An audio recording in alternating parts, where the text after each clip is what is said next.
Jailer அனல் பறக்க விட அல்லு தெறிக்க விட ஆயத்தமாகிக் கொண்டிருக்கிறது ஜெயிலர்.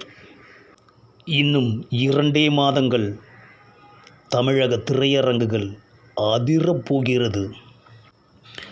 என்றென்றும் சூப்பர் ஸ்டாராக ஏப்ரலில் வருகிறார் ஜெயிலர். சூப்பர் ஸ்டார் ரஜினிகாந்த், இயக்குனர் நெல்சன் திலீப் குமார், சன் பிக்சர் இப்படி முத்தான 3 கூட்டணியின் உழைப்பில் வெளிவரும் ஜெயிலர் நிச்சயம் முத்திரை பதிக்கும்.